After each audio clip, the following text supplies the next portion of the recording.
নমস্কার, জিএনএন এর সকল দর্শককে আমি স্বপ্না স্বাগত জানাচ্ছি। এই মুহূর্তে আমি আছি হোজাইতে। আমার সাথে রয়েছে একজন সমাজ সেবক, তিনি হয়েছেন মনোজ চৌধুরী। এই মুহূর্তে তার সাথে আলাপচারিতায় বসবো, আসুন শুনে নিই। জিএনএন এর সকল দর্শককে আমি স্বপ্না আমার তরফ থেকে আপনাকে স্বাগত জানাচ্ছি। ফার্স্ট অফ অল আমি জিএনএন নিউজকে অসংখ্য ধন্যবাদ, নমস্কার জানাই। এখন তো 2026 বিধানসভা ইলেকশন সামনে আসছে, আর আপনি একজন সমাজসেবক, অনেক কিছু কথাও জুড়িয়ে থাকে। তো আজকে এই জায়গাতে দাঁড়িয়ে আপনি নিজেকে কি ভাবছেন আর কিভাবে আপনি অনুপ্রাণিত হয়েছেন? না, আমি অনুপ্রাণিত হয়েছি সমাজ সেবক হিসেবে। আমাদের সমাজের একটা দায়বদ্ধতা থাকে, আমরা সমাজে বিভিন্ন স্তরে সমাজ সেবা করি, সমাজের নির্দান দরিদ্র অসহায় শ্রেণীর পাশে থাকার চেষ্টা করি। এবং সমাজ সেবা শুধু সেইটাই নয় যে আমরা সমাজে সকল দরিদ্র শ্রেণীর পাশে থাকব। সমাজ সেবার মূল উদ্দেশ্য হচ্ছে সমাজে বসবাস করা অসহায় শ্রেণীর পাশে থাকা, শিশু সকলের পাশে থাকা, বিধবা বৃদ্ধা মানুষদের পাশে থাকা, এবং পরিবেশ সংরক্ষণের জন্য আমরা বৃক্ষরোপণ করি। এবং সমাজ সেবা শুধু সেইটাই নয় যে আমরা সমাজে সেবা করি, সমাজ সেবা আমাদের নিজেরাও স্বাবলম্বী করতে পারি। আমি মনে করি সমাজ সেবা মানবতার প্রকৃত অর্থ কী তা উপলব্ধি করতে পারি। হোজাইতে 2026 বিধানসভা ইলেকশনের অনেক প্রার্থী রয়েছে। এই জায়গায় আপনি একজন সমাজসেবক হয়ে হোজাইবাসীর যা প্রবলেমস রয়েছে সেটা আপনি দেখতে পাচ্ছেন। তো এতজন টিকিট প্রত্যাশী রয়েছে, তো সেটার বিষয়ে আপনার নিজস্ব কি মতামত? প্রথম কথা হচ্ছে প্রবলেম, আমাদের প্রতিজন মানুষের এক্সপেকটেশনের সাথে আমাদের চাহিদা থাকে, তো প্রবলেম তো থাকবে।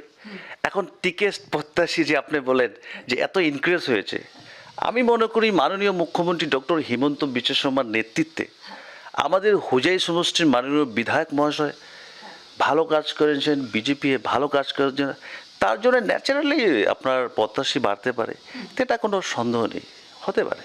হোজাইয়ের জন্য যে বিজেপি আসার পর থেকে অনেকটাই উন্নত হয়েছে। খালি হোজাই বলবো না, পুরো আসামে হেমন্ত বিশ্ব শর্মার নেতৃত্বে অনেক ডেভেলপড হয়েছে। তো সেটা আগন্ত দিনেও আরো হবে বলে আমরা যথেষ্ট আশাবাদী। থেকে তারা যারা নাকি টিকিট প্রত্যাশী, তারা অ্যাকচুয়ালিতে ওরা বলছে কি, মানে ওরা কি হোজাইয়ের জন্য টিকিটের আশাবাদী, কিন্তু ওরা হোজাইয়ের জন্য কি করেছে, তারা উন্নতির দিকে কতখানি এগিয়ে আছে, আপনি এই বিষয়ে কি বলবেন? দেখুন, আমি ভারতীয় জনতা পার্টির যেটা আইডিওলজিকে জানি, ভারতীয় জনতা পার্টি হচ্ছে রাষ্ট্রের প্রতি সমর্পিত।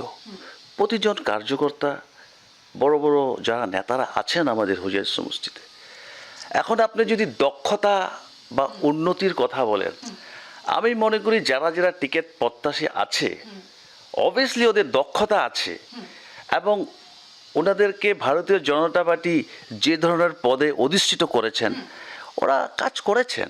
তো তার জন্য সেটা না যে ওরা টিকিট প্রত্যাশী হবে। আমি বিলিভ করি ভারতীয় জনতা পার্টি মাননীয় মুখ্যমন্ত্রী ডক্টর হিমন্ত বিশ্ব শর্মার নেতৃত্বে যে সরকার, এই সরকারে হোজাই সমষ্টির প্রতিটা প্রান্তে মিরাক্কেল ডেভেলপমেন্ট হয়েছে, সেটা বাস্তব। এডুকেশনের সাথে নিজেদের কিছু স্বার্থ জড়িয়ে থাকে। যেমন এডুকেশনের অনেকে আছে, বাচ্চারা পড়াশোনা করছে বা কেউ কিছুভাবে হেল্প চাচ্ছে যে এখানের এমএলএ রয়েছে, তো বাচ্চারা পড়াশোনা করতে একটু অসুবিধা, বা কোনো বাবা মারা এডুকেশনে কিছু বাচ্চাকে দিতে অসুবিধা হচ্ছে, তো সেটা বিধায়কের কাছে যাওয়ার পরে আপনি একজন সমাজসেবক হয়ে আপনার কাছে কি মনে হয় যে এই ধরনের কি সাহায্য কি ওরা পায়, নাকি এগুলোর থেকে ওরা বঞ্চিত হয়? দেখুন, এডুকেশনের দিক থেকে আপনি যে কথাটা বলছেন সেটা হয়তো আমি স্বচক্ষে নিরীক্ষণ করিনি, কিন্তু আমি বিধায়ক মহাশয়কে একটা দিকে দেখেছি যে আমাদের হোজাই সমষ্টিতে আপনার সাগর বস্তি, যে সেখানে একটা ইউনিভার্সিটি আছে, কিন্তু যে হোজাইতে যে পরিবেশ, সেখানে আমাদের ছাত্রছাত্রীরা এডমিশনের জন্য প্রতিবার একটা প্রবলেম আসে। তার জন্য বিধায়ক মহাশয় উনি যোগীযান, হোজাই সমষ্টির অন্তর্গত যোগীযানে, সেখানে একটা আইটিআই, আগের পুরোনো ইস্যু ছিল, আজকে আমাদের আধুনিক আসামের রূপকার মাননীয় মুখ্যমন্ত্রী ডক্টর হিমন্ত বিশ্ব শর্মা মহাশয়কে উনি ইনফর্ম করেছেন এবং অতি তাড়াতাড়ি সেইটাকে একটা ইউনিভার্সিটি রূপে পরিণত করেছে। এখন হুজাইবাসী সেখানে প্রায় 1700 জন উপকৃত হয়েছে। এছাড়াও উনি আমাদের মাননীয় মুখ্যমন্ত্রী ডক্টর হিমন্ত বিশ্ব শর্মার সুনেতৃত্বে আমাদের বাঙালির যে হুজাই যে বাঙালির আবেগ অনুভূতিতে ভরা আদি স্কুল, যেটাকে দেশবন্ধু বিদ্যাপীঠ, সেখানে প্রায় 7.5 কোটি টাকার আমরা একটা স্কুল পেয়েছি। সত্যি হুজাইবাসী হিসেবে আমরা গর্বিত, একদম মিরাক্কেল, মানে কি বলবো, সেখানের মানে যে স্কুলটা আমরা দেখতে পেয়েছি এটা সত্যি গৌরবের কথা। এটা নাকি হয়েছে স্বাস্থ্য, হোজাইতে স্বাস্থ্য কতখানি উন্নত রয়েছে? স্বাস্থ্যর কথা বলতে গেলে আমাদের মাননীয় মুখ্যমন্ত্রী ডক্টর হিমন্ত বিশ্ব শর্মার নেতৃত্বাধীন সরকারে যে স্বাস্থ্যর প্রতি অনেক গুরুত্ব দিয়েছে। আজকে আমরা হুজাইবাসী যে জানি যে জুরাপোখিরি, সেখানে একটা আমরা 7 বা আই থিঙ্ক কত মানে একটা হসপিটাল পেয়েছি। তো স্বাস্থ্যের প্রতি আমাদের নতুন বাজারে হোক বিভিন্ন স্থানে স্বাস্থ্যের কোনো অসুবিধা নেই। আর এই ধরনের ব্যবস্থাকে আমি মনে করি যে আসামের যে ধরনের পরিবর্তন, নতুন যুগের সূচনা করা আজকের এই যে মুখ্যমন্ত্রী ডক্টর হিমন্ত বিশ্ব শর্মা মহাশয়, আজকে দেখতে পেয়েছি আমরা যে জেলায় জেলায় মেডিকেল কলেজ, জেলায় জেলায় মেডিকেল কলেজ, এই যে পরিবর্তন, আমি মনে করি যে হুজাই সমষ্টিতে আগন্ত দিনে আরও আমাদের স্বাস্থ্যর দিকে আরও গুরুত্ব হয়ে আমাদের আরও সুবিধা পাবো আমরা, এবং হুজাইবাসী কোনো অসুবিধা হবে না। প্রতিটা জায়গায় শুনতে পেরেছি, আমি বিভিন্ন জায়গাতে গেছি, সেখানের মধ্যে একটা হিন্দু মুসলিমের যেটা একটা ভাগ, সেই বিষয়টা শুনতে পারা গেছে। যেহেতু সামনে আমাদের বিধানসভা ইলেকশন, তো সেটার মধ্যে হিন্দু মুসলিম সবাই একসাথে মিলে, কেন আমাদের এখানে সবাই ভাই ভাই ভাই হিসাবে সবাই চলছে, তো সেখানে যেটা হিন্দু মুসলিমের সেটা হোজাইয়ের উপরে কতখানি এফেক্ট করবে, বা সেটা কি হিন্দু মুসলিম বলে কি হোজাইয়ের বাসীর কি সেটা কি ডিভাইড হবে, যেটা নাকি কংগ্রেসের দিকে বলতে চাচ্ছে যে কংগ্রেস মানে হিন্দুত্ববাদ না, তো সেটার বিষয়ে আপনি কি বলবেন? দেখুন, ফার্স্ট অফ অল কংগ্রেস যে হিন্দুত্বের কথা বলে সেটা তো কিভাবে বলে আমি সেটা জানি না। আজকে আপনারা ভেবে দেখবেন যে প্রায় শেখ মুজিবুর রহমানের সময় বাংলাদেশে ছিল অ্যাবাভ 20% হিন্দু, কিন্তু আজকে ডে টু ডে হিন্দুর উপর নির্যাতন, অত্যাচার, মন্দির, যেই ধরনের ব্যবস্থা, আজকে হিন্দু কত পার্সেন্ট আছে, ইনক্লুডিং আমি কংগ্রেসকে বলতে চাই, আজকের কংগ্রেসকে আমি বলতে চাই, আজকে যখন এই হিন্দুর উপর নির্যাতন অত্যাচার আছে, কংগ্রেস চুপ। এটা তো হতে পারে না। কংগ্রেস আমাদের একটা ভারতীয় যদি স্বাধীনতার সাথে জড়িত দল, যেটা কংগ্রেস বলে, তো আজকে হিন্দুর উপর যে ওনাদের ইনিশিয়েটিভটা নিতে হয়, সেক্ষেত্রে তো ওরা চুপ থাকে। তো এটা তো হিন্দুর উপর, এটা আমি মনে করি না। আর বিজেপিকে যে বলে বিজেপি হিন্দু মুসলমানের রাজনীতি করে, আমি মনে করি সেটা যারা ভাবে সেটা ওদের দৃষ্টিভঙ্গি, কেন কি বিজেপি ধর্মে আমাকে রাজনীতি করে না। আজকে আমি একটা হিন্দু ছেলে, তো হিন্দুত্ববাদ কোনো বস্তু হতে পারে না। হিন্দুত্ববাদ এক আত্মার শব্দ, যেটা প্রতিজন হিন্দুর হৃদয়ে সদায় হিন্দুত্ববাদ থাকবে। আজকে যদি আমি আমার নিজের জাতের কথা বলি, আজকে যদি ভারতীয় জনতা পার্টির নেতৃত্বে আজকে মন্দির নামঘর যে ধরনের মানে দখল হয়েছে আসামে, আজকে যদি আমি আমার অসমীয়া সভ্যতা সংস্কৃতি সনাতনী হিন্দুর কথা বলি, সেখানে কোনো হিন্দুত্ববাদ না, সেটা আমার নৈতিক দায়িত্ব, সেটা আমার নৈতিক কর্তব্য। তো এর জন্য আমি বলি বিজেপি কোনো ধর্মভাগে রাজনীতি করে না। বিজেপি সকল জাতি ধর্ম বর্ণ ভাষাভাষীকে নিয়ে আসামের সর্বাঙ্গীন বিকাশের জন্য আজকের এই আধুনিক আসামের রূপকার মাননীয় মুখ্যমন্ত্রী ডক্টর হিমন্ত বিশ্ব শর্মা প্রতিষ্ঠার ছড়ে কাজ করেছে। আজকে আমি হুজাইয়ের কিছু কথা আপনাকে বলি। আজকে হুজাই যে ধরনের ডেভেলপমেন্ট হয়েছে, হুজাই হচ্ছে আমাদের বিভিন্ন জাতি জনগোষ্ঠীর পবিত্র মিলনভূমি। সেখানে সকল সম্প্রদায়ের মানুষ আসে।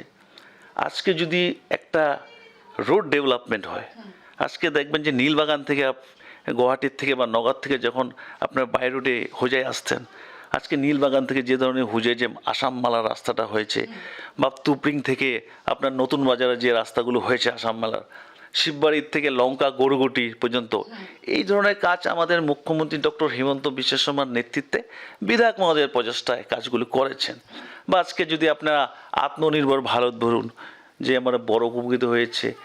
তো এই ধরনের যে বিজেপির ডেভেলপমেন্ট, সেখানে বিজেপি সেটা চিন্তা করো না, সেখান দিয়ে কি হিন্দু হাঁটবে, সেখান দিয়ে কি মুসলমান হাঁটবে, সেখান দিয়ে কি হিন্দু উপকৃত হবে, সেখান দিয়ে কি মুসলমান উপকৃত হবে, সেটা কথা না। বিজেপি একটাই কথা জানে, সবকা সাথ, সবকা বিকাশ, সবকা প্রয়াস। This is BJP thinking. BJP কোনো এন্টি মুসলমান না, এটা হতেই পারে না। যারা এসব ভাবে, আমি ওদের সাথে একমত নয়। যেটা নাকি আপনি একজন সমাজ সেবক, যেটা থেকে নাকি আপনার কাছ থেকে অনেক কিছু শুনলাম, কিন্তু আপনার যে বাল্যকাল থেকে যে আপনি এই জায়গার থেকে অনুপ্রেরণা পেয়েছেন যে আমি সমাজের জন্য কিছু করব, তো আপনার মনে কি কখনো এসেছে যে আমি সমাজ সেবা, যেমন আজকে অনেক রাজনীতি নেতাদের বলতে শুনেছি যে আমি সমাজ সেবক, তারপরে ওরা টিকিট প্রত্যাশী হয়ে যায়, তো আপনার মনে কি এই ধরনের কিছু রয়েছে যে আমি সমাজ সেবা করছি, ভবিষ্যতে হয়তো আমি টিকিট প্রত্যাশী হব? সেরকম কোনো কথা নয়। অ্যাকচুয়ালি আমি বেসিক্যালি ভারত সেবাশ্রম লার্নিং মিলন মন্দির থেকে আমার স্টুডেন্ট লাইফটা স্টার্ট হয়। তা আপনি বললে স্ট্রেঞ্জ হয়ে যাবেন, অনেকে জানে না এবং আমি বলিও না। সেখানে আমি ছোটোর থেকে সমাজসেবার সাথে জড়িত। আচ্ছা, সেখানে আমাদের যে আমরা যে ধরনের ডিসিপ্লিনে আমরা বড় হয়েছি, আমাদের যে উত্তর পূর্বাঞ্চলের অধ্যক্ষ আমার স্বামী সাধনানন্দজি মহারাজ, মধু মহারাজ বা মহন্ত মহারাজ, ওনাদের নেতৃত্বে আমার পড়াশোনা করার সৌভাগ্য হয়েছিল। এবং ওনাদের এখানে থেকে যে আমি সমাজসেবার উপর যে আমার দায়বদ্ধতা, সমাজের উপর যে চিন্তা, সেই জিনিসগুলি আমি কিছু করতে পেরেছি।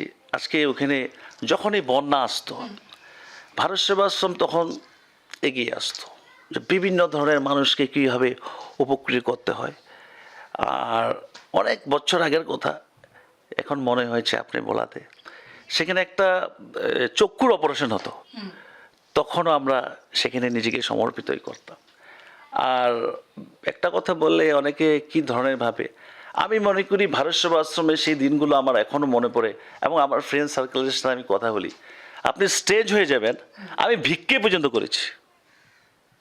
আর আমার একদম বলতে লজ্জা হচ্ছে না, বিকজ যে আমার ভারত সেবা আশ্রমের যে মানে রুল অফ রেগুলেশনগুলি ছিল, সেটা আমি করেছি। আর আমি খুব প্রাউড ফিল করি ভারত সেবাশ্রম থেকে। আমি মনে করি সেখান থেকে হয়তো আমি জীবনে চলার পথ, বাঁচার পথ বা জীবিকা নির্বাহ করে যে সেটা আমি দেখতে পেয়েছি। আর ভারত সেবাশ্রম সংঘের প্রতি আমার সবসময় একটা আছে। আর জানি না জীবনে যে কি ধরনের ব্যবস্থায় যেতে পারবো, আর টিকিট প্রত্যাশী এইসব অ্যাকচুয়ালি আমি এখন ভাবি না। সকল জিএনএন দর্শক শুনতে পারলো যে উনি একজন সমাজসেবক, আর ওনাকে আরও কিছু কথা জিজ্ঞেস করার ছিল, কিন্তু সময় যথেষ্ট কম, অনুষ্ঠানটি শেষ করতে হচ্ছে। ধন্যবাদ, আপনাকেও ধন্যবাদ। জিএনএন সবাইকে ধন্যবাদ জানাই।